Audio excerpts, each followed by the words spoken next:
ओले पड़ते क्यों हैं और कहां बनते हैं, आइए जानते हैं। इस्लामाबाद में बुध की शाम हर कोई अपने अजीज़ व अकारिब को फोन करके यही पूछ रहा था, तुम ठीक हो, गाड़ी बच गई, घर में ज्यादा नुकसान तो नहीं हुआ।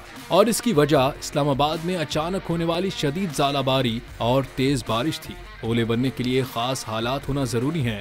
उनके लिए गर्म हवाओं, तूफान और गरज चमक की जरूरत होती है। तूफानी बादलों की ऊंचाई की वजह से उनमें मौजूद पानी के कतरे जमने लगते हैं, लेकिन जमीन पर गर्म मौसम की वजह से हवाएं ऊपर की जानिब जाती हैं और ये कतरे बादलों में ही ठहर जाते हैं और उनमें मजीद पानी जमा हो जाता है और कई तहें जमती रहती हैं।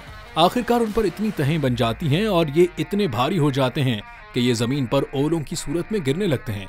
महकमा मौसमियात के चीफ मेट्रोलॉजिस्ट शाहिद अब्बास के मुताबिक बदलते मौसम में ऐसा होता है। उनके मुताबिक अप्रैल के वस्त से लेकर जून के वस्त तक और सितंबर के वस्त से लेकर नवंबर के वस्त तक के महीनों में आंधी, तूफान, सुनामी और इस तरह से मौसम की शिद्दत के इम्कानात बढ़ जाते हैं। शाहिद अब्बास के मुताबिक महकमा मौसमियात ने 16 से 20 अप्रैल तक के लिए नए सिस्टम के दाखिल होने से मुताल्लिक पहले से एडवाइजरी जारी कर रखी थी। उनके मुताबिक इस बदलते मौसम में हवा की रफ्तार तेज हो जाती है, जिस वजह से ज़ालाबारी और इस तरह के तूफान जैसी सूरत हाल पैदा हो जाती है। उनके मुताबिक इस मौसम में जब दर्ज हरारत बढ़ जाता है तो फिर ज्यादा ऊपर से ये ज़ालाबारी होती है और बरसने वाले ओलों का साइज भी बड़ा हो जाता है और इससे फिर नुकसान भी ज्यादा होता है।